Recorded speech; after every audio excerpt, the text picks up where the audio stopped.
I was with Luke for a long time before going to found us. I saw stuff Grover didn't get to see. Like meeting Luke's dad? Like meeting his mom. She's a seer. A human who can see through the mist. Sometimes I see stuff that messes them up. Scary stuff. Stuff that hasn't happened yet. Stuff they know is gonna happen. I think it happened to her. And Luke blames Hermes for it. And I think Hermes would do anything to win him back. May Castellan is a character we get introduced to in this part of episode 6 of the Percy Jackson series on Disney+. May is Luke Castellan's mother, and she played a vital role in Luke's life. We're introduced to May in the 5th book of the Percy Jackson series, or The Last Olympian, but the TV show decided to include a little bit about her in the first season. They weren't able to give that much on May, however, so in this video, I'm going to explain what actually happened to May Castellan, especially her fate in the later books. Before getting into it, there will obviously be spoilers for the first 5 books of PJO, so you've been warned. And with that, let's get into it. May Castellan was a mortal woman who could see through the supernatural force known as the Mist. The Mist is basically the reason why mortals don't see supernatural things from Greek mythology, and instead it adopts it to something more normal. May's ability of clear-sightedness attracted the god of thieves and travelers Hermes, and soon enough, Hermes and May became a romantic couple. Just a few years after they got together, they had a son whom they named Luke. They were a very happy family for about a year, before something very tragic happened to them. One day, Hermes had told May about the Oracle of Delphi, who was a speaker of prophecies of the god Apollo. Delphi's spirit had to be in a human host, and after a couple of years, it would pass on to another human. However, decades ago, the god of the underworld Hades had cursed the oracle to not pass its spirit to another person until a prophecy known as the Great Prophecy would happen. The Great Prophecy, of course, was the prophecy that the 5 PJO books would center around. But going back to Hermes and May, Hermes had mentioned the oracle to May because he learned how Delphi's spirit wasn't able to pass on to another person. But Hermes, like everyone around this time, had no idea about Hades' curse. As Hermes explained this, May thought to herself that she might be worthy to accept the spirit, as she could see through the mist very clearly.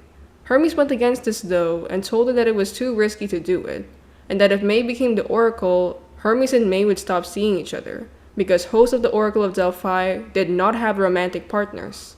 May still wanted to give it a shot though, and with that, Hermes and May went to Camp Hapla to meet Chiron. May had tried to get the spirit inside her, but because of Hades' curse to the oracle, it ended up horribly. The curse made May go insane by seeing glimpses of her son Luke's tragic future, and she became mentally unstable. From there, Hermes had to leave May, as was customary for gods to do so, as the mortal parents were entrusted to take care of the demigod kids.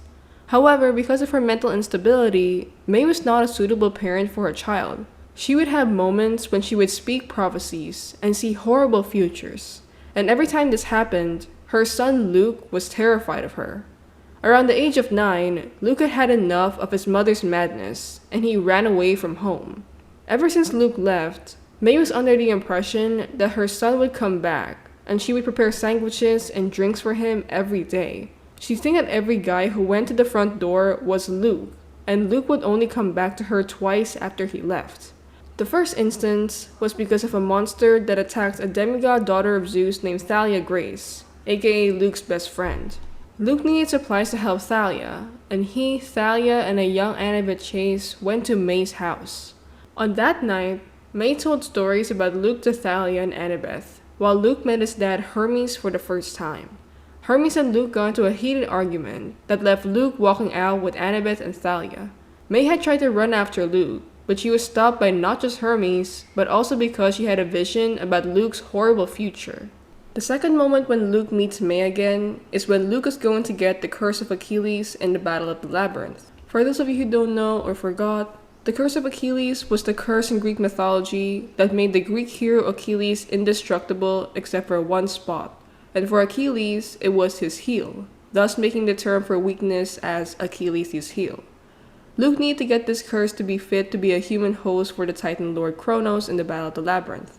But before that, Luke needed his mother's blessing to dive into the river Styx to get the curse. And once he got it, Luke left his mother once more. The last appearance we ever get of May Castellan is in The Last Olympian, the final book of PJO. In this book, a demigod son of Hades named Nico D'Angelo had been doing some research on Luke's past, and it led him and Percy to go to May's house. Nico and Percy entered the house to find May, who thought Percy was Luke. Nico managed to ask May when was the last time May saw the real Luke, and through this, May admitted that Luke had arrived at the house and asked for the blessing for the Achilles curse. That was the main reason why Nico wanted to talk to May, and now that it was answered, Nico planned to get out of there with Percy. They were both about to leave, but May suddenly went into a trance and saw the future about Luke's fate. Both Nico and Percy were terrified of her, and by the end of it, May suddenly went back to her normal form and told them to be safe. By the end of The Last Olympian, Luke manages to sacrifice himself to defeat Kronos, and Luke died along with it. With this fate brought on her son, it is unknown if May actually knew that Luke was dead. So until now, we can theorize that she doesn't know about Luke's death, and is probably still waiting for him in that house in the hopes that he'll return someday. May Castellan's life was a story of tragedy. She was a mortal woman who fell in love with a god and had a happy relationship with him. She would have been a great mother to Luke had it not been for Hades' curse, and like all readers out there, I consider her to be one of those characters who had the saddest endings in fiction. So how about you? What do you think of May Castellan? Let me know in the comments down below.